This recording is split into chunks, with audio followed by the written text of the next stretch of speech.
대통령의 헬기를 탄 청년이 있었습니다. 국가 최고 지도자의 일정을 취소시킨 한 통의 전화. 50년이 지난 지금도 그는 그 길을 지날 때마다 눈시울이 붉어집니다. 이것은 경부고속도로에 숨겨진 아무도 모르는 알려지지 않은 이야기입니다. 오늘 한 노인이 경부고속도로를 달리고 있습니다. 이름은 김석준, 78살. 조수석에는 16살 손자가 앉아 있습니다. 창밖으로 초겨울 풍경이 빠르게 스쳐 지나갑니다. 서울에서 출발해 대전을 지나고 이제 곧 추풍령 터널입니다. 손자는 문득 이상한 것을 느낍니다. 할아버지가 조용해졌습니다. 다른 길을 다닐 때에는 이런저런 이야기를 많이 하시는데 경부고속도로만 타면 꼭 이렇게 말이 없어지십니다. 특히 추풍령을 지날 때면 더욱 그렇습니다. 손자가 조심스럽게 물었습니다. 할아버지, 왜 이 길만 지나면 말씀이 없으세요?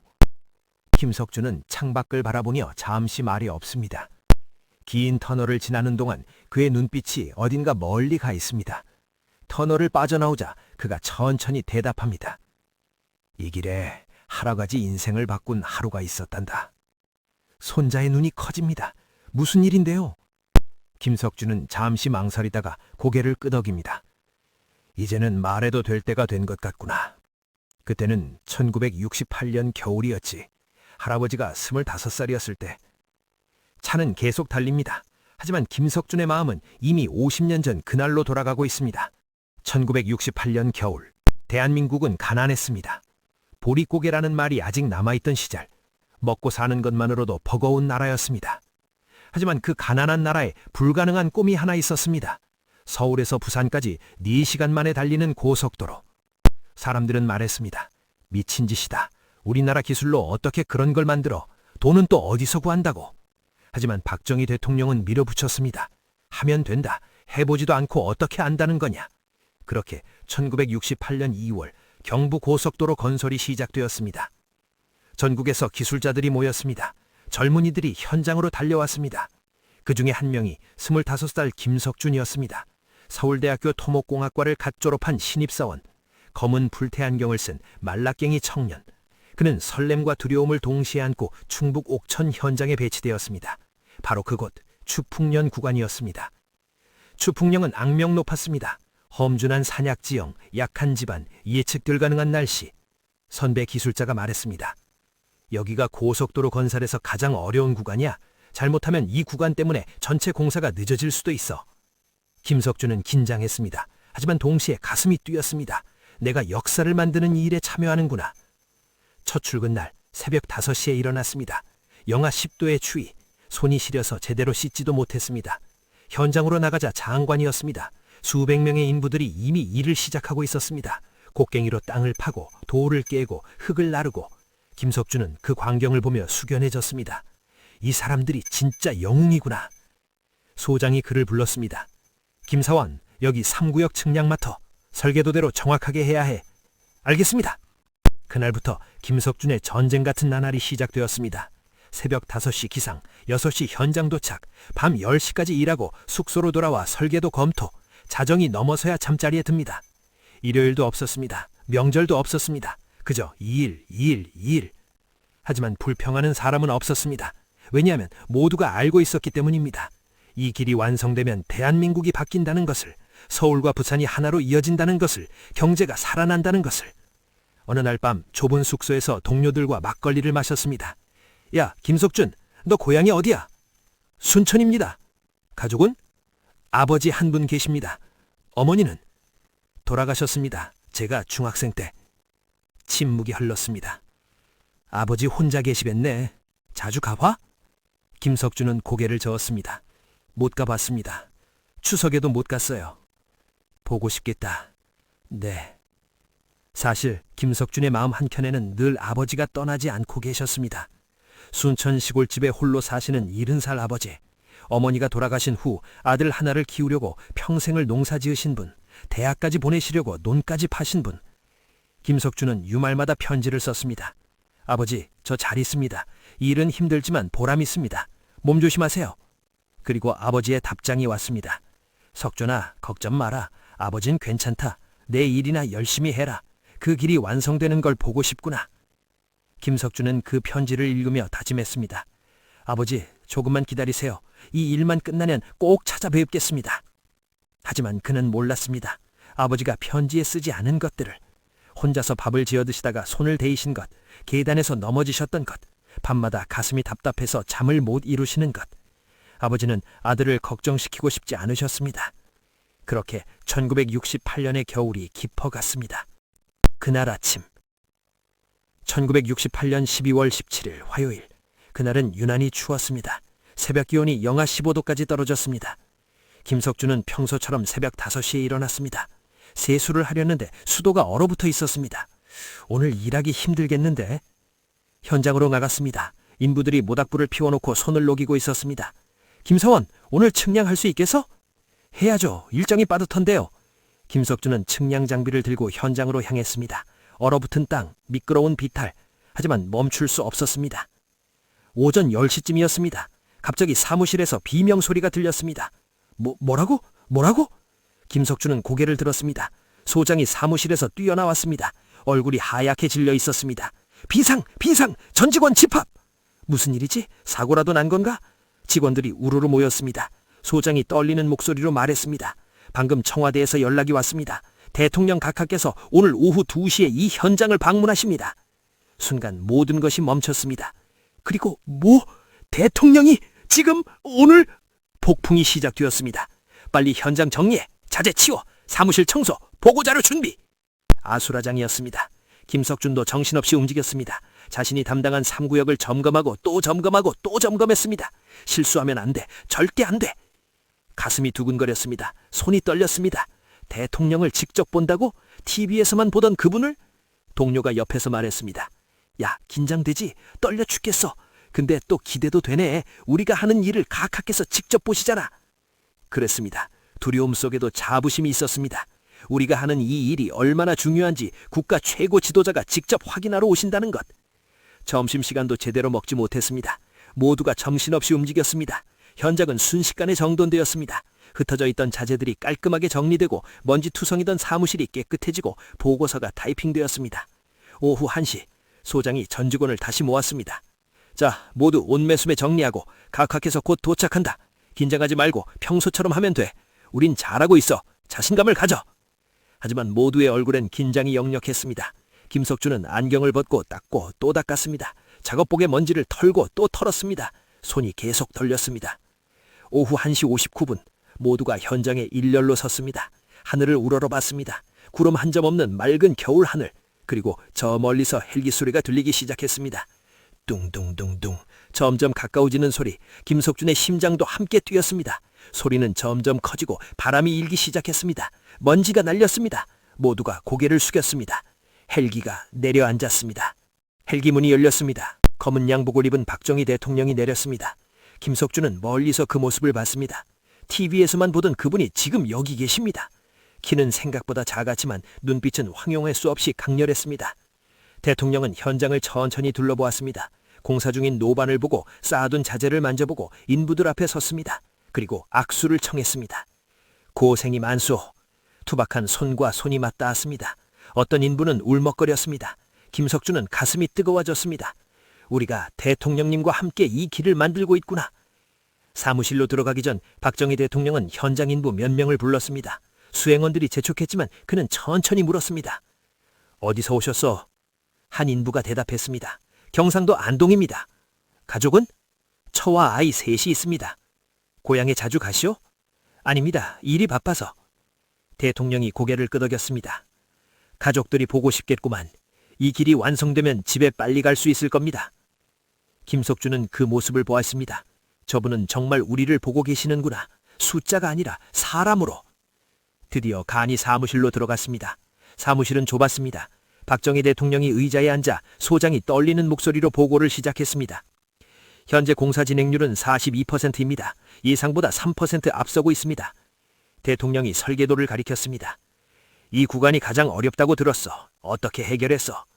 소장이 김석준을 불렀습니다. 김사원, 설명해봐. 김석준은 떨리는 마음으로 앞에 섰습니다. 그리고 최선을 다해 설명했습니다. 지질 구조, 보강 방법, 안전대책. 대통령은 고개를 끄덕이며 들었습니다.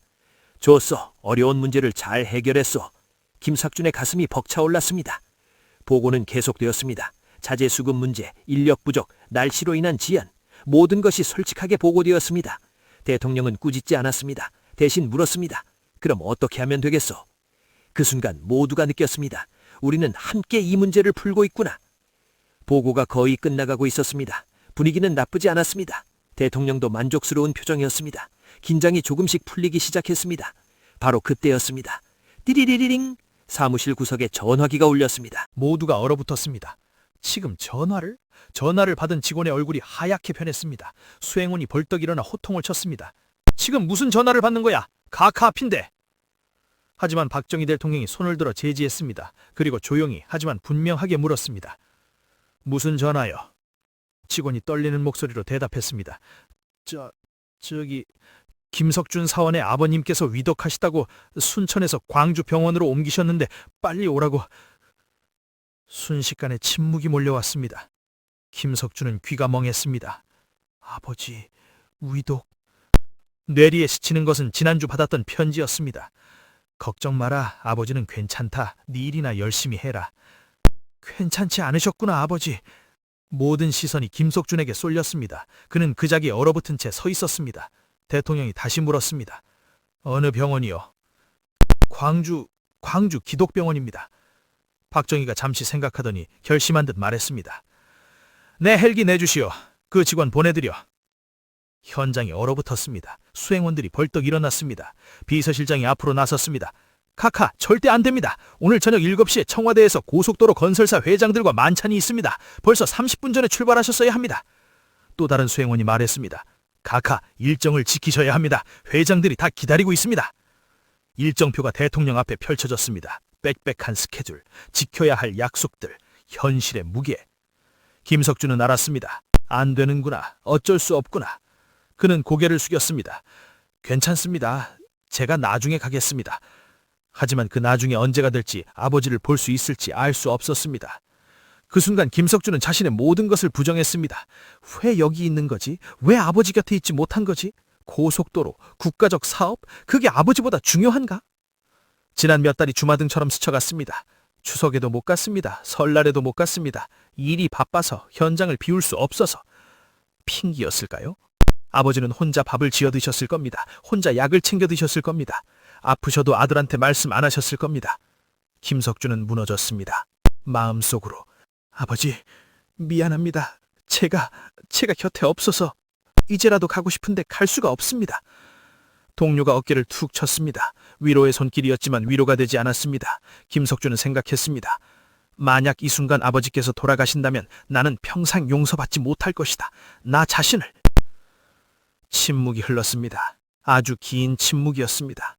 박정희 대통령은 창밖을 바라보았습니다. 눈 덮인 공사장, 얼어붙은 땅을 파는 인부들, 그들의 숙소, 그들의 삶. 그리고 천천히 입을 열었습니다. 나는 오늘 이 현장을 보러 왔소. 수행원들이 긴장했습니다. 현장을 보고 현장의 상황을 알고 그들을 만나려고 했소. 건설사 회장들을 말이요. 비서실장이 말했습니다. 카카, 그러니 지금 가셔야. 대통령이 손을 들어 제지했습니다. 내가 지금 본 것이 바로 현장이요. 한 청년이 아버지가 위독한데도 일을 하고 있는 곳, 헬기 한 대면 아버지를 볼 수 있는데 그걸 못하는 곳. 이보다 더 현장을 이해할 수 있는 경험이 어디 있댔어? 수행원들이 말문이 막혔습니다. 헬기 내주시오. 김사원을 보내드려. 카카, 나는 차로 가면 돼요. 고속도로 건설 현장인데 차도 없어? 대통령이 미소 지었습니다. 회장들과의 저녁 약속은 취소하시오. 대신 이 현장 직원들과 저녁을 먹겠소. 그게 더 의미 있을 것 같소. 김석준은 믿을 수 없었습니다. 지금 무슨 일이 일어나고 있는 거죠? 수행원이 길을 불렀습니다. 김서환, 지금 당장 헬기로 가시오. 서두르시오. 헬기가 떠올랐습니다. 김석준은 창밖을 내다보았습니다. 아래로 점점 작아지는 현장. 대통령님이 손을 흔들고 계셨습니다. 눈물이 났습니다. 참을 수 없었습니다. 수행원이 말했습니다. 김사환, 각하께서 직접 결정하신 겁니다. 가서 아버님 손 꼭 잡으시오. 헬기 창밖으로 건설 중인 고속도로가 보였습니다. 산을 깎고 계곡을 메우고 터널을 뚫고 하며 마치 거대한 샘처럼 대한민국을 가로지르는 그 길. 김석준은 생각했습니다. 이 길은 단순한 도로가 아니구나. 사람의 마음이 담긴 길이구나. 하늘에서 내려다본 세상은 달랐습니다. 작은 마을들, 구분구분한 강, 끝없는 산맥, 그 사이를 가로지르는 공사 중인 고속도로. 저 길이 완성되면 이 나라가 정말 바뀌겠구나.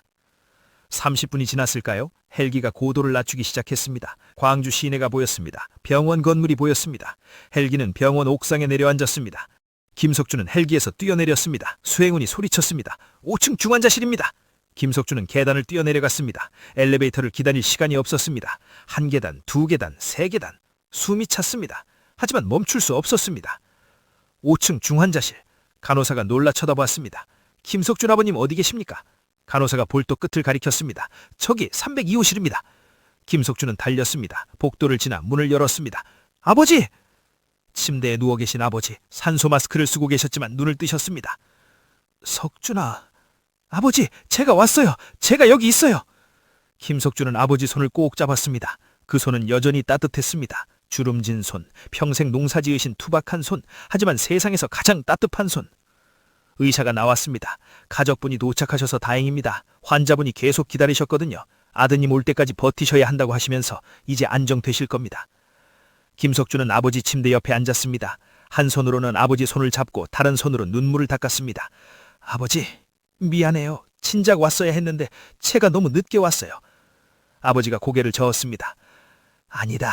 네가 하는 일이 중요하잖니. 그 길 때문에 못 온 거잖니. 괜찮다.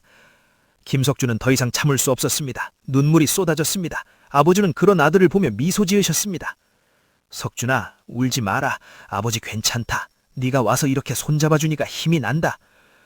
그날 밤 김석준은 아버지 곁을 지켰습니다. 병실 의자에 앉아서 아버지의 손을 계속 잡고 있었습니다. 아버지의 호흡을 지켜보았습니다.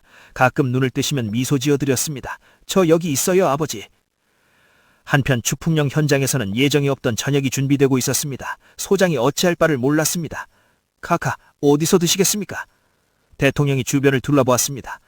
여기 근처에 밥집이 없어? 밥집이요? 그저 우리 직원들이 가는 허름한 국밥집이 있긴 합니다만 거기로 갑시다. 현장 인부들도 다 부르시오. 30분 후 허름한 국밥집은 사람들로 가득 찼습니다. 대통령이 김치찌개와 보리밥을 앞에 두고 앉았습니다. 이건 맛있는데 여러분은 늘 이런 걸 드시오? 인부들이 어색하게 웃었습니다. 네, 카카. 고생이 많소. 정말 고생이 많소. 그날 밤 그 작은 국밥집에는 권력자와 노동자의 구분이 없었습니다. 그저 함께 길을 만드는 사람들이 있었을 뿐입니다. 대통령은 인부들의 이야기를 들었습니다. 고향 이야기, 가족 이야기, 힘든 이야기. 한 인부가 조심스럽게 물었습니다. 카카, 김석준 사원은 괜찮을까요? 아버님이 무사하실까요? 대통령이 고개를 끄덕였습니다. 무사하실 겁니다. 아들이 달려갔으니까 그게 중요한 겁니다. 아들이 곁에 있는 것. 밤이 깊어갔습니다. 대통령은 차를 타고 서울로 돌아갔습니다. 청와대 회장단 만찬은 취소되었습니다. 그날 밤 박정희는 생각했습니다. 오늘 내가 본 것이 진짜 현장이었다. 회의실에서는 볼 수 없는 것을. 며칠이 지났습니다. 아버지는 기적적으로 회복하셨습니다. 중환자실에서 일반 병실로 옮기셨습니다. 얼굴에도 활색이 돌기 시작했습니다. 죽을 드실 수 있게 되었습니다. 김석준은 매일 아버지 곁을 지켰습니다. 현장에서 일주일 휴가를 받았습니다. 아침에 일어나면 세수 씻어드리고 죽을 떠먹여드리고 등을 주무르고 이야기를 들려드렸습니다. 아버지가 조금 기운을 차리시자 조심스럽게 물었습니다. 석준아, 네가 어떻게 그렇게 빨리 온 거냐? 순천에서 광주까지도 시간이 걸리는데 옥천에서 어떻게 이렇게 빨리? 김석준이 천천히 이야기했습니다. 아버지, 사실은요, 제가 헬기를 타고 왔어요. 헬기? 무슨 헬기? 대통령님 헬기로요. 대통령님이? 네, 아버지. 그날 대통령님이 현장을 방문하셨어요. 그런데 제가 아버지 위독하시다는 연락을 받았죠. 그런데 대통령님이 당신 헬기를 저한테 내주신 거예요. 청와대 일정을 취소하시고. 아버지는 믿을 수 없는 표정이었습니다. 입을 다물지 못하셨습니다. 그런 일이... 네, 아버지. 저도 믿을 수 없었어요. 지금도 꿈 같아요. 아버지의 눈물이 고였습니다. 손이 떨렸습니다. 김석준의 손을 더 꽉 잡았습니다. 석준아, 네, 아버지. 그런 나라를 위해 일하는구나. 그런 지도자 밑에서 일하는구나. 아버지가 자랑스럽다. 아버지, 끝까지 해라. 그 길을 끝까지 완성해라. 아버지는 괜찮다.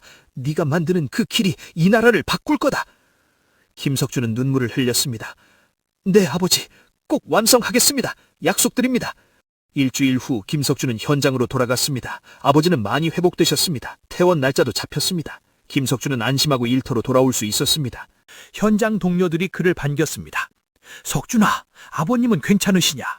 많이 좋아지셨습니다. 다행이다. 정말 다행이야. 소장이 그를 불렀습니다. 김사원, 고생 많았네. 덕분에 우리가 큰 걸 배웠어. 이 일도 중요하지만 사람이 더 중요하다는 걸 각하께서 직접 보여주셨지. 김석준은 그날 이후 달라졌습니다. 이 일은 여전히 열심히 했습니다. 하지만 매주 일요일마다 아버지께 전화를 드렸습니다. 한 달에 한 번은 꼭 내려가 뵀습니다. 이 일이 아무리 바빠도 아버지가 더 중요하다는 것을 잊지 않았습니다. 그리고 1970년 7월 7일 드디어 경부고속도로가 완공되었습니다.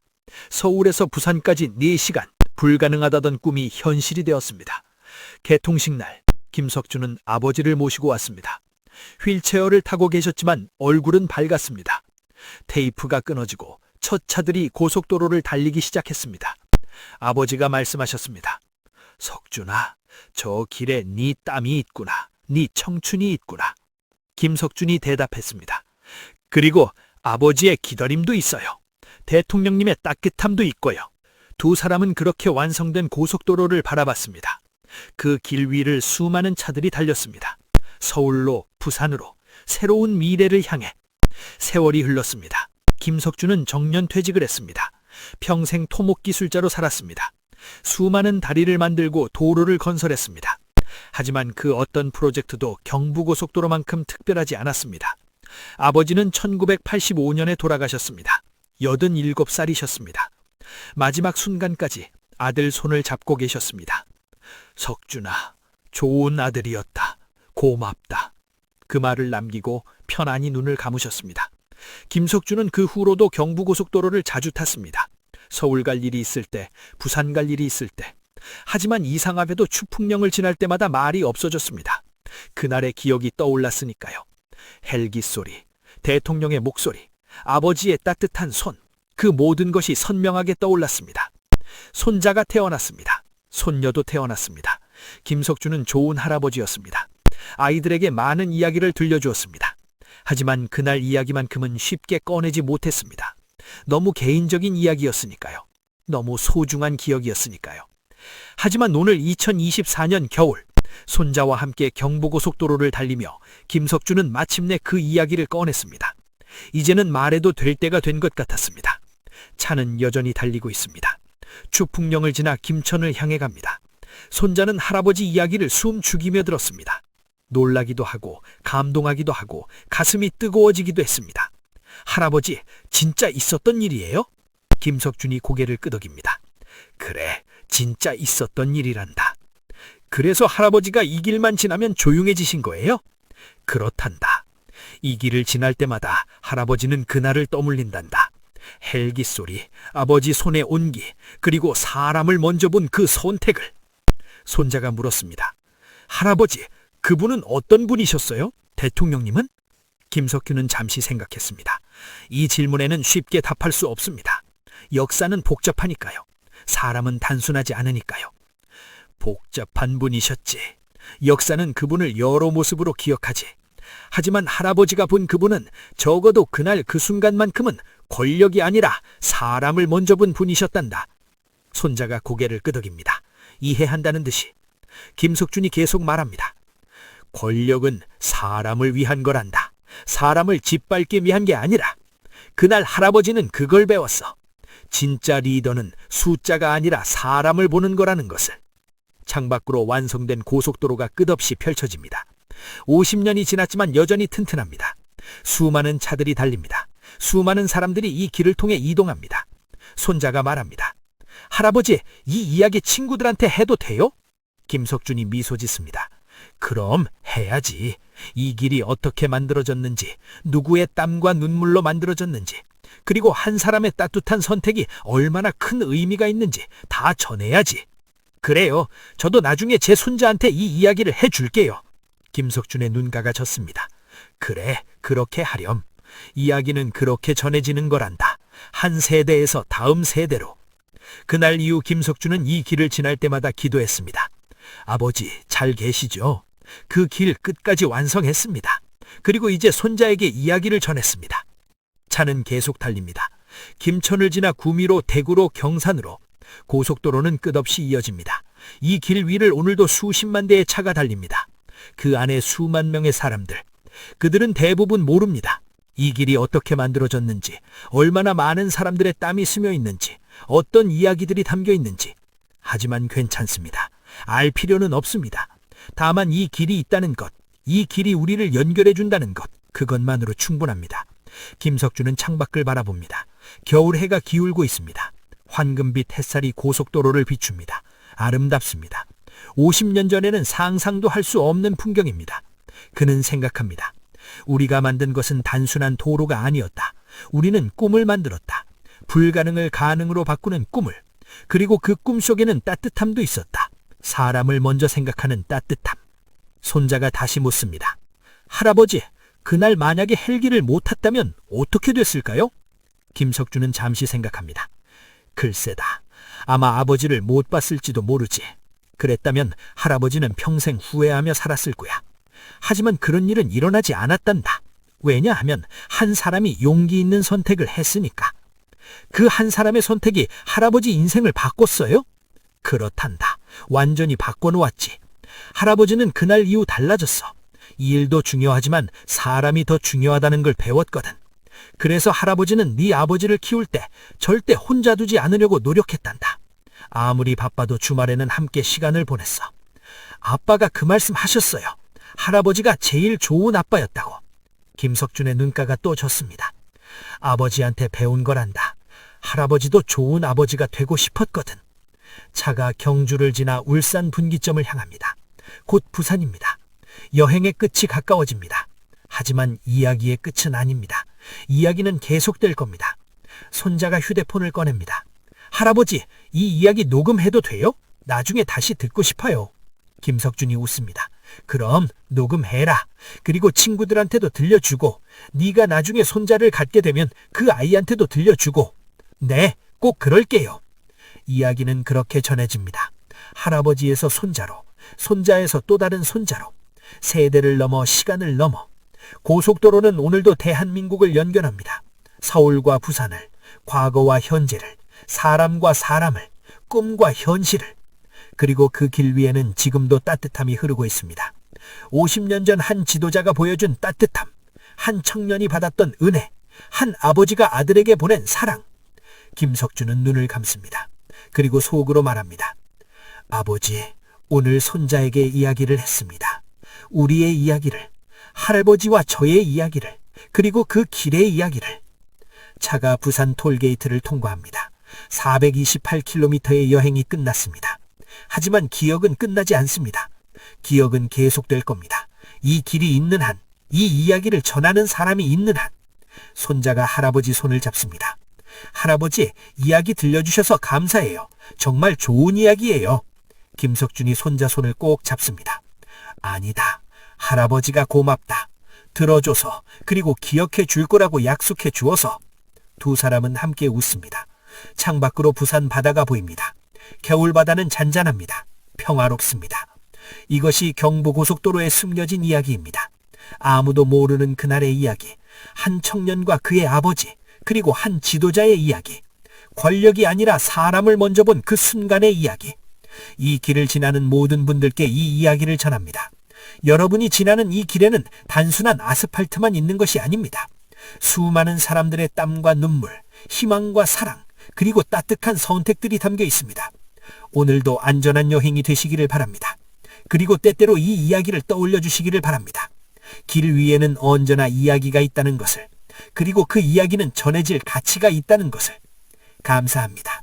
들어주셔서 고맙습니다. 여러분의 구독, 좋아요, 알람 설정은 영상 제작에 큰 힘이 됩니다. 그리고 여러분의 주위에서 일어나는 이야기를 댓글도 올려주시면 영상 제작에 참고하겠습니다.